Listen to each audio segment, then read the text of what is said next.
Good evening, everyone, and welcome to the Charleston Festival. I'm particularly delighted to be able to introduce the great Australian author, Thomas Keneally, on a very rare visit to the UK, and the writer, Louisa Young, who'll be in conversation with him. As I'm sure you all have gathered, the main topic will be writing about World War I, which has particular resonance for Charleston, as it was originally founded as a rural base for artisan writers who, as conscientious objectors, worked on the land during the war. However, many of the young men closely associated with Charleston with Bloomsbury, such as Ralph Partridge and Rupert Brooke, did serve in World War I. Thomas Keneally has published over 30 books. He's been shortlisted for the Booker Prize 4 times and won it for the remarkable Schindler's Ark, which made a huge contribution to contemporary awareness of the Holocaust and was subsequently made into the film Schindler's List by Steven Spielberg.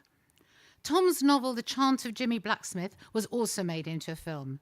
His current novel, which he'll be talking about this evening with Louisa, The Daughters of Mars, set in World War I, once again mingles fact and fiction and is inspired by the journals of Australian nurses who served in the battlefields. The Independent called it a triumphant novel about sibling rivalry, pain, guilt, self-esteem, and the horrors of nursing the casualties of conflict. Louisa Young has published many books and is the adult half of Zizou Corder, authors of the best-selling Lion Boy trilogy. Her most recent book, My Dear, I Wanted to Tell You, is a best-selling novel set in World War I.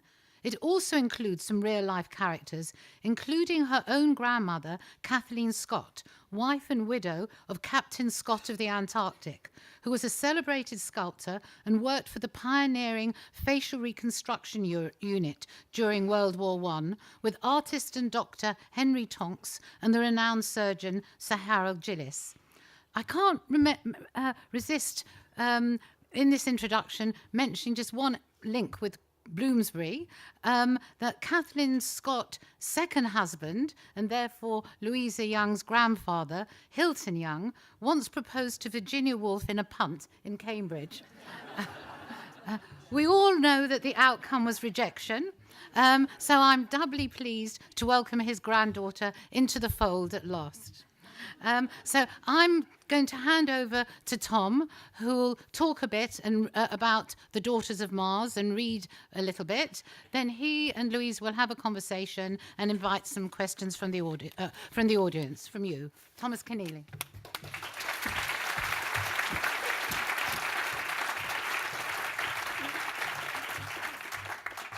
And I must make sure that I don't speak so long that we don't spend adequate time together, young woman.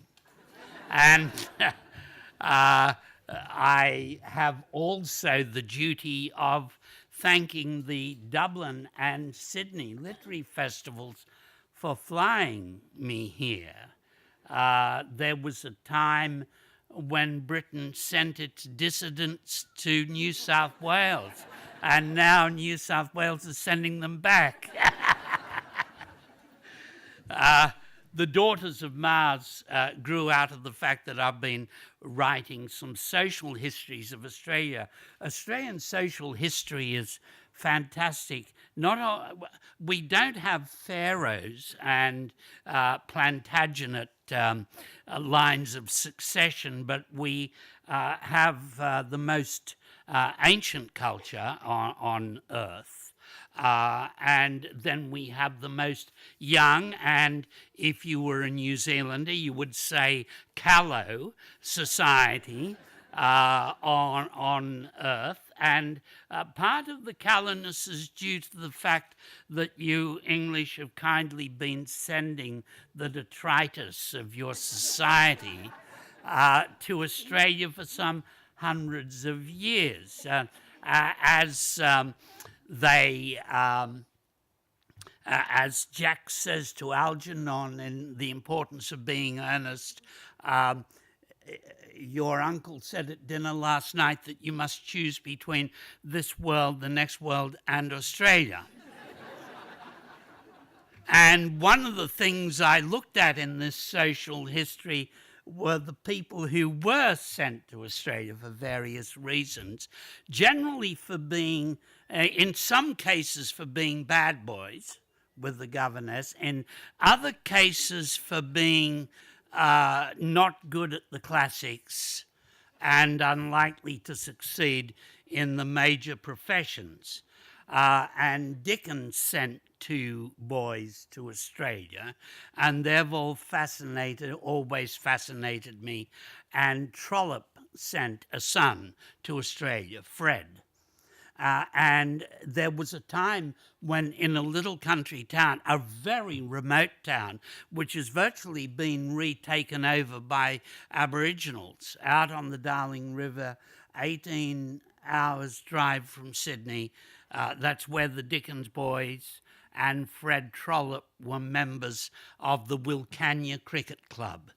And I've often thought if I were a playwright, which I'm not, I would love to write a play about the Wilcannia Cricket Club playing Burke, which is further down the Darling River when the Darling River is flowing. Wilcannia, they're ready to go into bat and they're discussing each other's fathers. I think it'd be fascinating because well, that's not what this book is about. Amongst the other social phenomena I encountered was the phenomenon of Australians wanting to come to World War I. It was an intense passion. It was based on the fact that many of their parents, and certainly their grandparents, came from there. But it was also based on the fact that they came from municipalities and townships that were 70, 80, 90 years old. And they wanted to see the wonders of the northern hemisphere. I think I say that when they crossed the equator, they crossed the line that divided the colonized from the owners of the earth. And in 1914-15, that would have been the truth. The way of writing about World War I that I used was to read the journals and letters of nurses and stretcher bearers, and thus to get a sense of the damage that came out of the trenches, concentrated into the bodies of young men, bodies and souls of young men aged between 17 and 25. And I was very impressed by the character of these young women, by the fact that they were fighting a feminist fight, that they had no status, they had inadequate status. They fought the entire war to achieve their status, but also women's capacity to deal with stress in a different way men deal with it.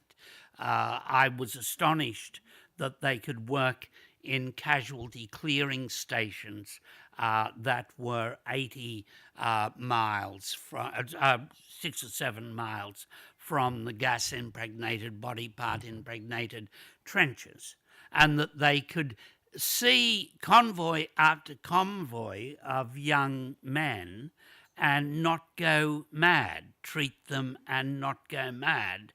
That fascinated me considerably, this question of male toughness, such as it is in my case, versus female toughness.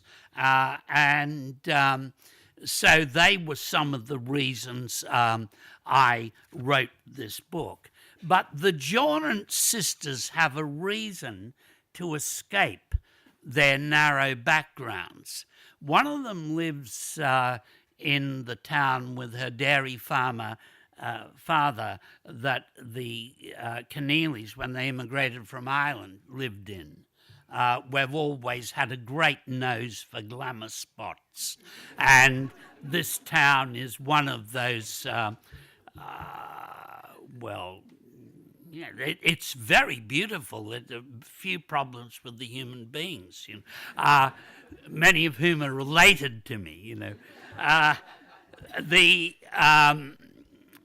they have collaborated, these two nurses, elder sister and younger sister, with grievances between each other because one of them lives and nurses in Sydney. They have collaborated in the mercy killing of their mother, who has cancer and cervical cancer. No easy cross to bear in 1913. And one of them has stolen the morphine, the other from the local hospital, the other has apparently injected it. The doctor comes to inspect the corpse of the poor, now at rest, Mrs. Jorrance. The roads being firm now, Dr. Maddox arrived by motor by mid-morning. The town, ignorant of medicine, loved him for his kindliness and punctuality and a lack of airs in a place where a doctor could easily play the grand wizard. But the hospital staff knew that he was one of those tosspots who could carry it off well, that some unforgettable and disabling past event drove him to it. Though he performed surgery only when the other town doctors were not available, he was still a better surgeon when sober than most country doctors. It was peripheral things he was negligent at, paperwork, including death certificates. His method with the town at large was to hide it all behind an air of universal brotherhood and to breathe an impeccably mentholated breath over the sick beds of the Shire. That Saturday morning, Dr. Maddox came to lower his face over Mrs. Jorrance and to ask Naomi, the older sister, about the last injection and how many grains, and to accept what she said and then breathe, "Good woman, good poor woman." Then he prepared a medical certificate which he showed Naomi and Sally, and which said that Mrs. Jorrance had died of cancer, nephritis, and ex-inanition. There were in the valley many people Dr. Maddox had certified as dying of nephritis and ex-inanition.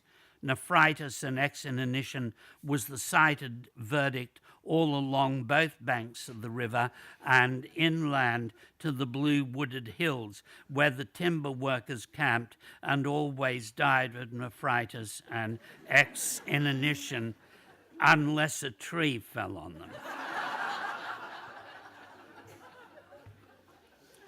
Farmers who had taken poison to escape the bank had their death certificates compassionately marked by Maddox with that saving formula. These girls, independently of each other, they are only girls. It's not Australian sexism that makes me refer to them as girls. They, independently of each other, join the nursing service, to which no rank is attached at all. They do it in the expectation that the injuries of young men will rise like a tide and cover the guilt they feel. Sally, the younger one, more than the older one, feel at what has befallen them. When the only war that I have peripherally attended, and I once got stuck there for lack of transportation, was the Ethiopian-Eritrean War, which lasted for more than a quarter of a century and ended in 1991. It broke out again in 2000. I wrote a book years ago entitled To or Towards Asmara, about that terrible unrecorded conflict. One of the worst damages I encountered in that conflict were the maxillofacial injuries, where faces were borne away by shrapnel, and these, or by a Kalashnikov round that struck the face. In the ward that young Sally is working in Rouen with her friend Honora Slattery, they encounter a young man called Captain Alex Constable, and he has missed out on the glories of Gallipoli. These women have been in Gallipoli, and he is standing in a field simply undergoing a training exercise in a safe area when he is hit by a shell, and this terrible injury overtakes him.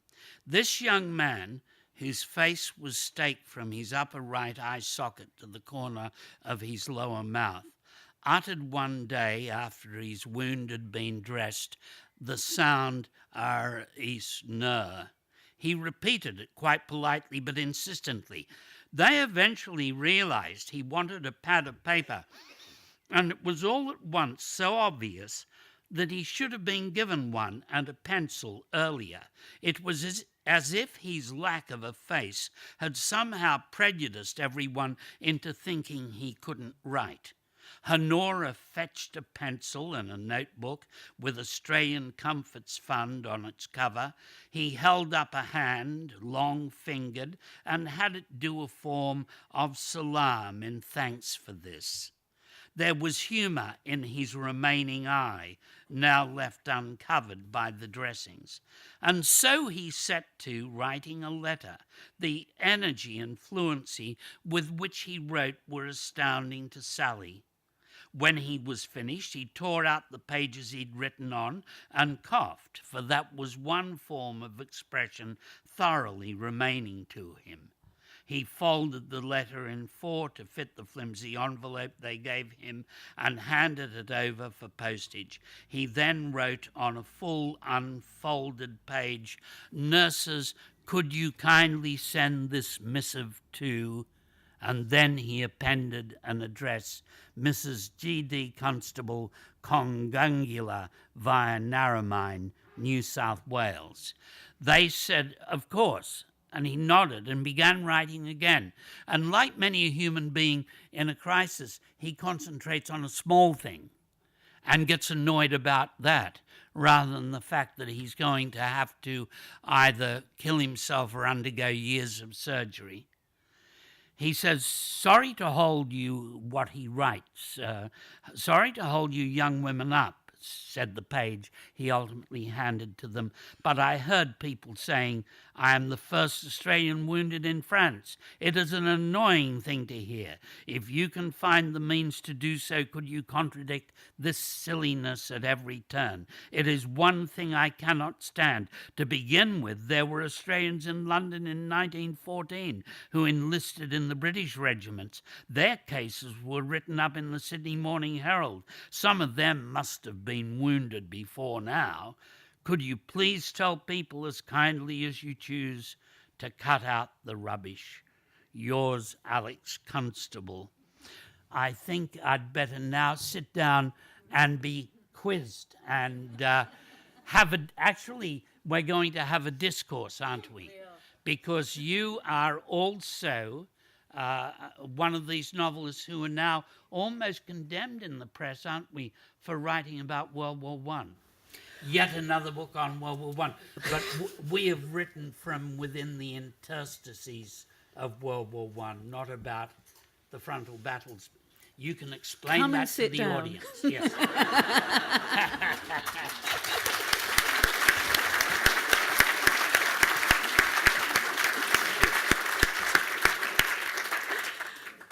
Well, that was about 3 questions you just raised. Well, not counting the ones raised by what you were reading. But yes, there is a sort of gang of World War I writers. And in one of my reviews, I was most annoyed to be told that I was inspired by Pat Barker and Sebastian Faulks. And you think, yeah, marvellous writers. But no, I wasn't. I was inspired by Homer and Siegfried Sassoon. if anything. But there is a sort of fascination of writing about war when clearly we don't know about that war, and clearly in my case I don't know about any war. And the way that fascination comes out when you're looking at it with hindsight, my constant question is sort of how dare I? Not so much because of other writers, but because of, I mean, looking around the room, our parents, our grandparents, our great-grandparents were probably all in either the Second War or the First War. I know that my father and mother were both in the Second War. My grandfather lost an arm in the First War. And yet we pop up and we want to understand it, and not just from the point of view of war and battle, but, as you say, you used the phrase earlier on, joining the dots between the stuff that we're already familiar with. Interstices. Is that what you sat down to do? Is that what you planned to do? Well, I think that I was attracted to this both by the surgical issues, which I understood poorly when I began. Thank God my brother was a surgeon. I have a late brother who was head of anaesthetics at the Children's Hospital in Sydney. He was leading, he had the International Medal of the Society. He published widely. He was an expert on palliative care for children, but he was also an historian of surgery. I could have done with one of those. And so with that help, my wife, Judy, who came all the way from Sydney with me, I mean, she is an example. She's got 2 convict great-grandparents. So I think you should keep your purses on your lap. But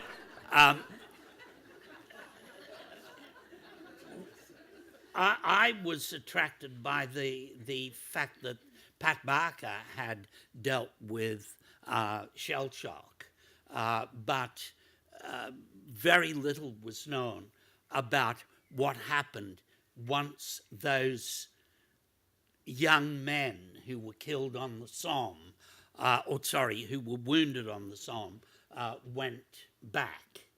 And I was attracted to these young women by the fact that they could deal with this volume of trauma concentrated into such a small age range, 17 to 25, and that they could do this consistently.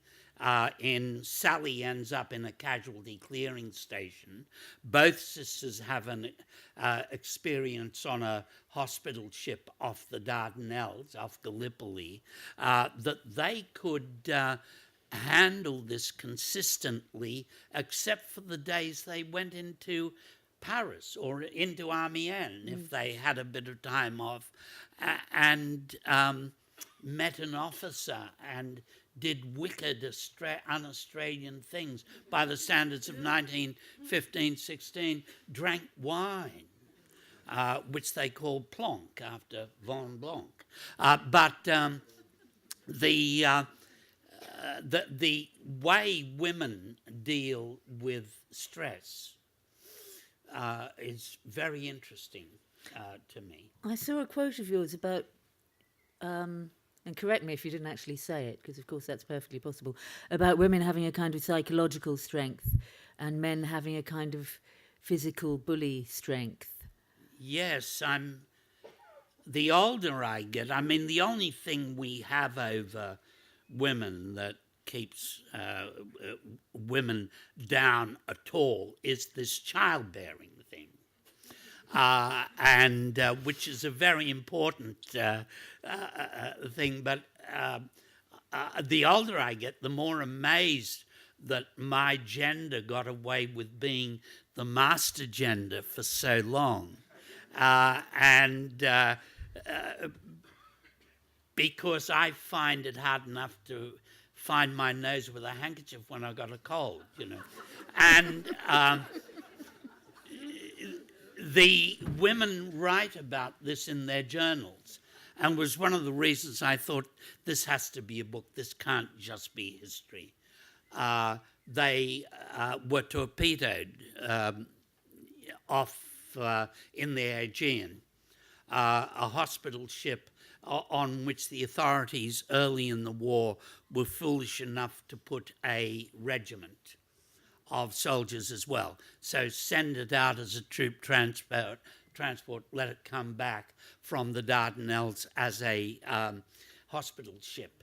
And the ship is sunk. And they actually record their surprise that some men could give up before they did. They are so accustomed to expect men to be simply tougher. Is that, do you think, a particularly Australian thing? I think I know we're Olympic-class sexist brutes, and Germaine Greer, one of our finest expatriates, will tell you that. But I think it was universal that the males were the master generation. It's only when these young women are put on Lemnos and are treated as scullery maids, are verbally abused and in some cases physically abused, that they begin to lose that respect for the supremacy of the male. And with the section on Lemnos, which is really upsetting because, you know, you kind of love these girls by now.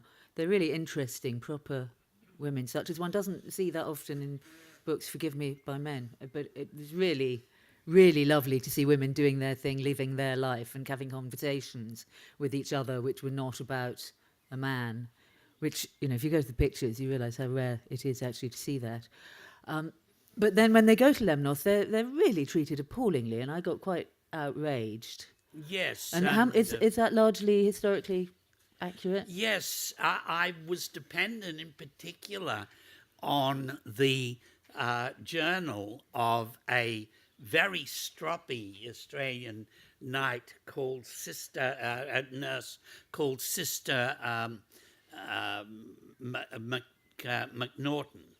Kit McNaughton, and she became a sort of trade union leader of the Australian nurses on Lemnos. And I have to say, they had a lot of alliance and sisterly feeling with the British and Canadian nurses as well. The Brits used to help them out on the sly. That was the truth, and I was astonished that women would be treated like that, because our image of the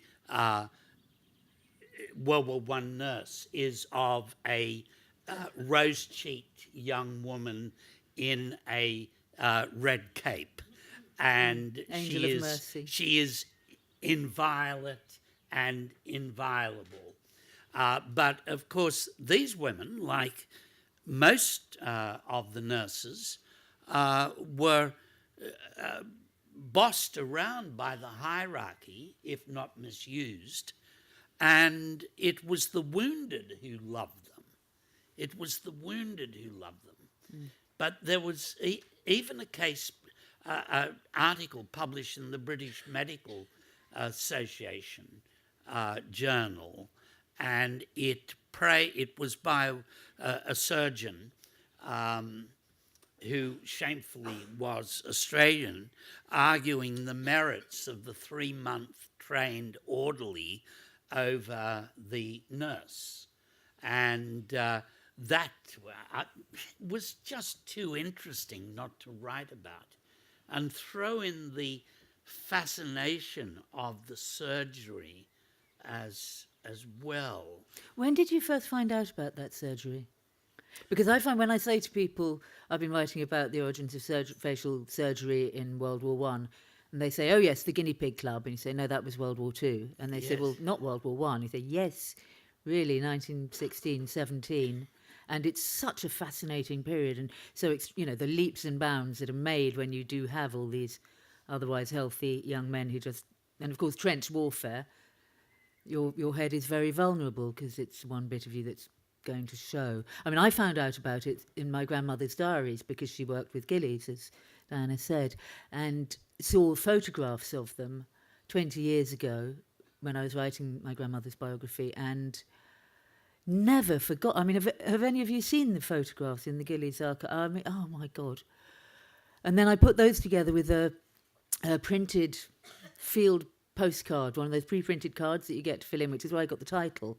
My dear, I wanted to tell you I have received a slight severe wound in my, and you cross it out and fill it in. And looking at those wounds and then looking at that card and thinking of, as you say, the boy, 17 to 25. Yes. So how did you come to it?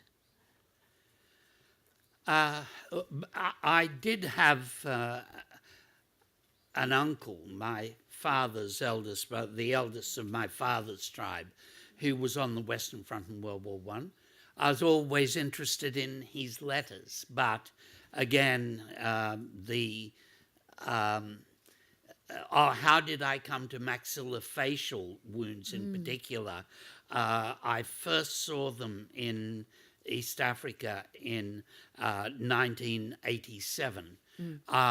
I was not on a battlefront, but I was on a hidden hospital that operated only at night and was dug into the side of mountains. There was a young woman there, a youngish woman, who was a dentist who was restoring faces. When I was taken there, I walked past a line of young men and women who were talking to each other, making sound, and as soon as I appeared, some raised their shawl over their heads, but not all of them knew I was coming. And I saw this horrific thing that I describe here, a face that is one eye and the rest is steak. And I've never forgotten that. It is a wound that, thank God, they didn't tell the parents about or the wife about when they wrote home. But that is why I wanted to follow a maxillofacial patient. As well as that, there was a hospital at Wandsworth that did maxillofacial restoration. And it happened that at the start of the war, we're having, later this year, the Royal Academy is having a huge exhibition of Australian painting, both Aboriginal and the rest of us, the immigrant painting. And one of the most famous of the founding school of Australian art, the Heidelberg School. One of them was in London when the war broke out and volunteered as an orderly in Wandsworth Hospital. And in the Australian official history of the medical services, which are wonderful, I mean, you have a wonderful official history of the medical services yourself in your official histories, and ours is very well written, and there are drawings done by this very fine artist, Tom Roberts, who's a national figure back there, drawings of faces destroyed and then the various stages, what happens during the succession of operations. And of course, seeing these done by Tom Roberts also bowled me over. But the other thing that made me feel I wanted to write this book, there is a beautiful actor, English woman. She's from the Dudley family, noble gentry family. The family name's Ward, but they've been round. They've been in trouble and out of trouble and being given estates since the Tudor days. And Rachel Ward was an actor great-granddaughter of Lord and Lady Dudley, who were Governor-General and Governor-Generaless of Australia. And Australia is a strange... I mean, again, in biographies... In biographies of people like Wavell, you hear that after Rommel attacked, my father was in the Middle East, and after Rommel attacked unexpectedly in the spring of 1941, Wavell was in such disfavour that he faced the possibility of being appointed Governor-General of Australia. Lowest job on the totem pole. In any case, Rachel Ward's great-grandfather and great-grandmother were Governor-General and Governor-Generaless of Australia. He was a bit of a high Tory dolt, and he didn't understand the Australians at all. He related better to Australian horses. She was a magnificent woman. She was magnificently beautiful. She started the bush nursing service to send nurses out into the remoter regions of Australia to help women give birth. And she wanted to extend it up into tropical Australia, but they wouldn't cooperate with her. They wouldn't lay on the ship that would have made it possible for her to do it. When war broke out, she started an Australian voluntary hospital at Boulogne. No one wanted her to, but she wanted to. And it ran throughout the length of the war. Now, again, even though I'm not used to mixing with the nobility, even meeting the gentry is a rare day for me. I wanted to put this woman in a novel because what fascinated me were the women who were stroppy in those days, who were willing to stand up to what was indeed a hierarchy. I think there's a great biography out there to be written by some English writer of a woman called Elsie Inglis, who founded the Scottish... Just going to write that down. She founded the Scottish Women's Hospital with all female staff, young female surgeons who were generally amongst the first, second, third or fourth woman to have graduated from their medical schools. And they served all over the war fronts.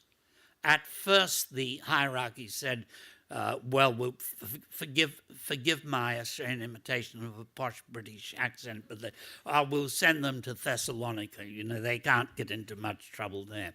And then the better they did, the closer they got to home. And Elsie Inglis, the woman who started all this, died in Newcastle Harbour in 1918 of fever.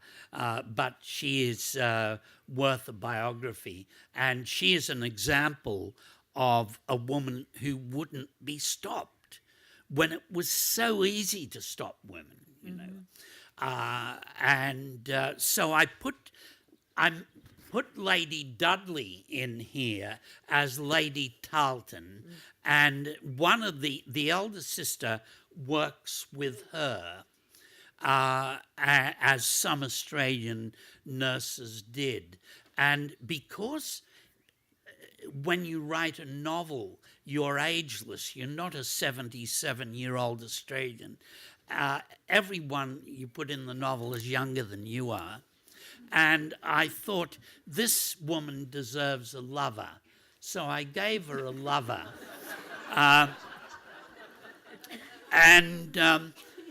The Lady Tarleton is a character I feel huge affection for, particularly since Lady Dudley. Lady Dudley, because her marriage was such an impossible marriage for her, she drowned off Donegal in 1921, soon after the war ended. And Rachel Ward told me recently the family is pretty sure she suicided.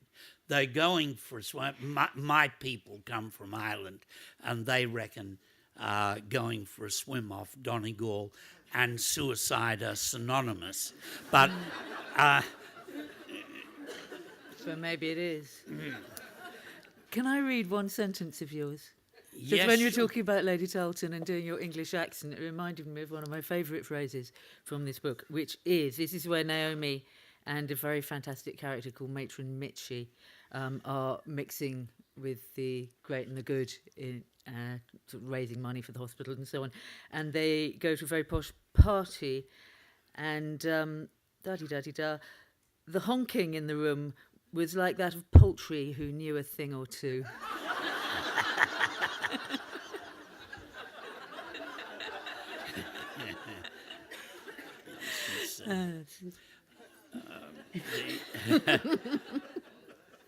I've got some other good sentences here, actually. Or shall I ask him some questions? Or shall we open the floor to you?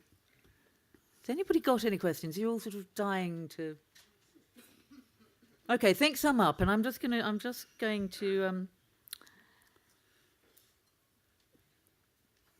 going to give you a thoughtful one from page 490. Because as well as being very funny and very moving, this book is sort of dolloped with little observations of great wisdom. Boy, I think I'll always do my shows with you. Oh, I've hardly begun. One of the best things about this book is, I mean, you will have noticed that he really does seem to like women and be quite interested in the fact that there are different types. And when you end up with sort of middle-aged women getting really nice roles and interesting things to do, and sort of, you know, one-legged woman and women who are all sort of different to each other. And it's a whole huge book about war, about women, by a man. It's a miracle. And it reminded me of a marvellous quote from Joss Whedon, who was being interviewed, and somebody said to him, why do you keep on writing these interesting, challenging parts for women? And he said, because you keep asking me that question. Anyway, page 490, the lovely character known as Freud. I've forgotten her first name. What's her first name? Carla Freud. Carla Freud, who suffers considerably in the course of the story. I won't tell you why, because you're all going to read this. They were talking about God and why, you know, God doesn't stop bad things from happening. Whatever he chose to do, God tolerated it but might punish it too. Freud asked briskly, if he didn't step in to stop it, why does he step in only at the punishment stage? There was great uneasiness in some about Freud's opinion. It challenged too much what they had absorbed in childhoods to whose roofs they wanted to return. Now, if I even had that thought in the first place, it would take me a good 2 pages, I think, to actually get out what I'm trying to say. But there's something about the brevity and beauty with which that's just sort of thrown in. That's an aside. You know, and I have to go back and reread it a few times and then go away and think about it for half an hour and then come back to the very driving thing which makes it all possible, to the story, the individuals, the people. Do you feel a kind of responsibility towards the actual people whose stories you're filleting and using as raw material for your own book? Yes, to an extent. I might say you take 1.5 pages to say what is said in a paragraph. You notice my book is much bigger than hers, so you must... Yeah, but I'm not saying as much. You must have the gift of brevity also. Yes, sorry, the question again? The question is about the right... Well, I mean, I know that you do, because, you know, Schindler's Ark, it's quite clear that you had a great sense of how to tell other people's stories there, and that this was something which obviously gave you great thought and which you took phenomenally seriously. But I'm thinking in something like this, which is more clearly a novel, and where you don't have directly real people. Yes. How do you treat that? I mean, I'm asking this because my next book is about is coming up to the Second World War, and I'm thinking, oh God, there are people who are still alive, and you know. Yes. the responsibility we have to the people whose lives we're raiding? Well, I'd feel differently about the Second World War because my parents are recently dead, which means that they're, as anyone in the audience whose parents are recently dead, they're still there, you know, and they're still looking over you. And indeed, that was the subject of this afternoon's session, Mary and Grace. But I think you owe them the biggest responsibility I felt I had in telling this story was to be true to the women and to be true to even their daily activity. For example, they spent so much time irrigating wounds because of the infection thing. So to an extent, they were servants of the wound, and to get that right is essential. To get their struggle right is essential, and not to cheapen what they went through. But also you have a duty to run counter to the grain of the sort of things that politicians say at war memorials, to show how much more complex things were. And the first Australian casualties in World War I were the casualties of Venus, boys, often near virgins, who, perhaps virgins, who went while drunk to a brothel in the Wazir and caught syphilis, which was not nearly as treatable.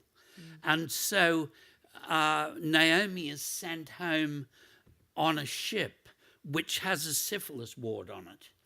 Now, what are these young men going to do when they're repatriated, when they get to the wharf in Adelaide or Brisbane or Sydney? Do they even want to get to that wharf and face their mother or their girlfriend? And they know that ultimately they're going to have to leave them all behind, or else tell them the truth, which would be even worse. And so Naomi, for being sort of the shop steward on Lemnos, is punished by being sent back on a repatriation boat. And there's a rash of suicides, not only amongst syphilis patients, but amongst other patients as well. These are not the wounds that are honoured at cenotaphs, but they should be, because they affected young men's lives. And the same thing happened to British Tommies from up north, you know.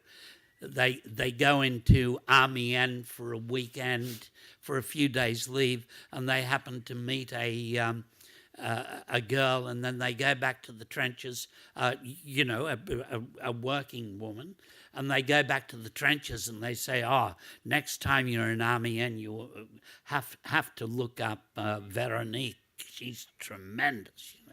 And so the disease spreads. It was a great problem in all the armies, and it was in its way a genuine wound. Exactly. There always seems to be a kind of hierarchy of the wounds that are honourable and almost desirable, you know, the clean wounds and the manly wounds, and then all the other things. There was a wonderful quote that I got from a nurse's journal, again, about a deserter, a young boy, trying to explain that he didn't decide to run away, his legs did it. And considering that, and when one looks back from 100 years later with how much more understanding we have now of, you know, even simple, I mean, things like, you know, what Melvin Bragg was saying earlier on today, that we only use 5% of our brain. And as I understand it, that's what is consciously under our control. And if we're only consciously controlling 5% of our brain, how can we possibly control our legs when we are scared to death, literally? And yet those wounds were punished. You run away from the German bullets, well, you get shot for desertion. So, the irony. And then the extraordinary sort of complexity of when people tried to swing the lead, when they were wanting to get particular diseases so that you could get back. So, you would shoot yourself through the foot, but actually they had ways of telling whether you'd done it to yourself. And one that I came across was there's a kind of paraffin jelly, which they would cut their legs and put the paraffin jelly in, and then you would get a sort of ulcer, which was in fact a thing called a paraffinoma, and it was would turn into a kind of running sore that was almost unhealable. But at the same time, there was a famous mistress of the Duke of Marlborough who was having exactly the same paraffin jelly injected into the bridge of her nose because she wanted her nose to be a perfect Roman profile with a straight line. And for her, she had it done by a, as it were, plastic surgeon, and then later it melted and went. So on the one hand, you've got the soldiers injecting it in order to escape from the front, and then you've got her doing that, and then you've got the other plastic surgeons inventing facial reconstruction techniques for just to make someone look normal-ish so that they can have a life at all. And all this happening all at the same time, and so little knowledge and so much inspiration. And actually, one of the things the book attacks on a domestic front, a British reader wouldn't be as interested, is this idea that one Australian that we foster down there used to be true in the days of McGrath, War and Warne, that one Australian was worth 10 Poms or 10 Frenchmen. And this is a proposition that is going to be grievously disproven during the coming test series. And I wanted to attack that proposition a bit. We make up for the fact that we're down there at the end of the earth and feel a bit neglected by everyone by saying, well, 10 of us is worth, one of us is worth 10 of them. And it's not the truth, but the Australians did see an untrained British army fleeing while they were going forward, and their image of the British army was based entirely on that. Naturally, the Germans attacked the Fifth Army, which was entirely made up of kids, who were getting trench experience. And these kids were running and calling to the Australian Corps, "You'll never stop them, you'll never stop them." And sadly, that became the Australians' image of the Brits. And the more they fought, the more they said, well, we're fighting for those who ran, and they all run. But it was, of course, it wasn't the truth. There were, as you know, highly trained British people holding other areas, but it was all a terrible tragedy. Had we known in 1914 what it was going to be like, we thought it'd be like the Boer War with maybe a few more casualties. The most pathetic thing about that I read was that Australian officers in 1914, civilians, all civilians, until recently, began to read their Baedeker travel books on the Rhine because they believed, but by the end of the summer of 1915, they'd all be touring the Rhine. Yeah, and we were all going to be home by Christmas 1914. So now, yes, I'm going to open it out. I'd like to take issue with Tom about the ashes, but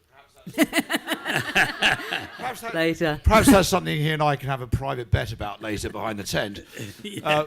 In fact, my other question was on, but one thing that is clear is undoubtedly through the novel I found the the officer class, or particularly the English officer male of the species, comes across particularly badly. And you mentioned previously about the Lemnos scene, and I think what makes one's blood boil is hearing about an English colonel of a medical facility that can allow such appalling atrocities. Is there any basis in fact in that? I think none of us are disabused of how appalling most of the officer class were, the English.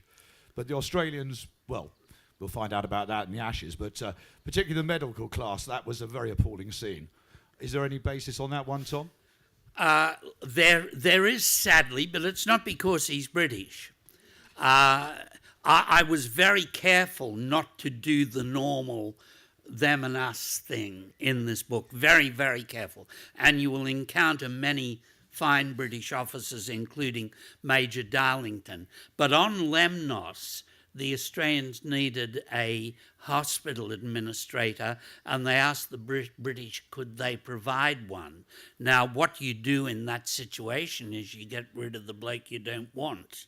And that's what happened on Lemnos.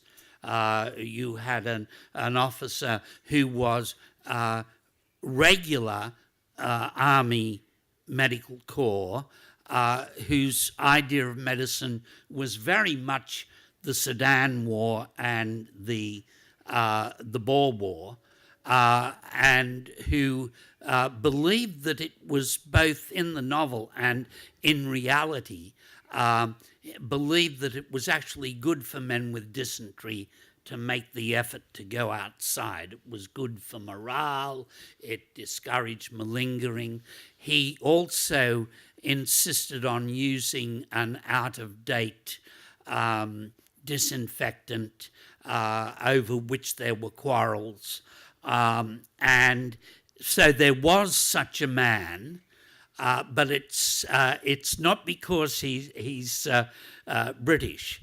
It is because the Brits, reasonably enough, got rid of the fella they didn't want working for them and dumped him on us. I mean, it often happens that way. I've found a young English girl, the journal of a young English girl who was as a teenager on St. Helena with Napoleon. And she wrote a memoir of living. For the first 3 months, Napoleon lived in their garden, and she was a cheeky girl who'd grown up nearly wild. But her father became an ally of Napoleon on St. Helena and was sacked in 1918, and he lived for considerable time in Reading in poverty, and so did his family and this young woman. And they were approached by the Irish surgeon who looked after Napoleon, wrote a damning condemnation of the way Napoleon was treated in 2 volumes. It's a great book, actually. A bloke called Barry O'Mara wrote it. And so this English family were approached and said, if you sign an affidavit saying that Napoleon was treated well by Sir Hudson Lowe, will get you jobs in the colonies. And of course, again, it was Australia they were all sent to Australia, this whole family who knew the truth about what had happened to Napoleon. And so these things are the work of nasty individuals. I don't believe in racial stereotypes. And as I say, our racial stereotype will be to be humiliated in the test series, I'm afraid. We've got some good batsmen, but we can't get anyone out. We take 10 days to bowl a side out. Thanks very much. That answers my question. Got one down here. Lady here. Thank you. I loved your book, and one of the many enormous pleasures in it for me, speaking as a nurse, was the way you depicted this group of women. And you've just talked about stereotypes, and I think over the years that I've looked at nursing, and worked in nursing, it's wonderful to read the story of these women and the way that you describe them as fallible human beings, and yet the heroism of what they did and the damage it did to them personally as well. But I was very struck today by what you were saying about the hierarchy, and thinking back, that was pretty much 100 years ago, and those of us who are working in nursing, it's still so strong. There's so much sexism, so much denigration of it as merely women's work that you don't need to be very intelligent to do. Why should nurses have degrees? All this kind of stereotyping. So I thank you for your insights into it, and I'm curious to know whether the current sort of raging debates around nursing in the UK, and I know also in Australia, whether they were sort of resonating with you as you wrote about these nurses from 100 years ago. That is absolutely the case. I mean, not only did I discuss nursing with my wife and two sister-in-laws who'd all been nurses, but in Eritrea in 2000, I got something that weakened my immune system to the point where I had to have regular infusions of a particular blood product. And I would discuss this book with those, while I was writing it, I'd discuss the book, both the sociology of the book and the details, with the nurses who'd put my cannula in and who'd come round to take the blood pressure and so on. I just stopped. My doctor said, you're cured. Your immune system problem is cured. You don't have to go anymore. If he'd said that before I started the book, I would have been unable to proceed. But yes, they say what you say, that nurses' status is still uncertain, and they are in a dilemma where they're not paid enough, or there aren't enough of them, and so they sometimes get heartily thanked by a patient, are treated often or sometimes with hearty neglect by doctors, but not always. But sometimes angels of deliverance, and sometimes bitches who don't come round to take your temperature enough, And that dichotomy has always existed and is probably going to get worse as medicine gets more complicated, and our governments are not. I don't think there are governments now that are in the liberal democracies that are heartily convinced that we should have a medical health scheme. I think we're so influenced by that Reaganite economics, that Tea Party economics at top levels, that we, you see benign neglect occurring in hospitals, so that ultimately they can be closed down. And in those hospitals, you get that tension between being seen as an angel by some patients and being seen as a neglectful servant, almost as a maid who won't make up your room in a hotel. Now, have we got time for one or two more short?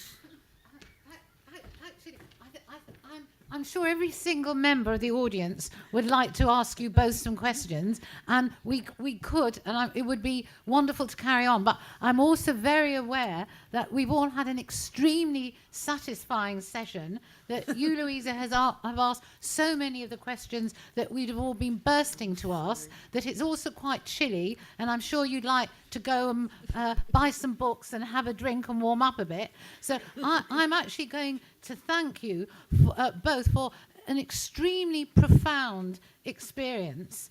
I know, and I'm sure, obviously, what we all know, next year there are going to be a plethora of books, 2014, commemorating the centenary of World War I, but I honestly couldn't imagine any two books that would be more worthwhile than the books that we've been considering this evening. I think it's been a great honour to have you in advance of 2014. I'd like to thank you very much on behalf of all of us. Thank you. Thank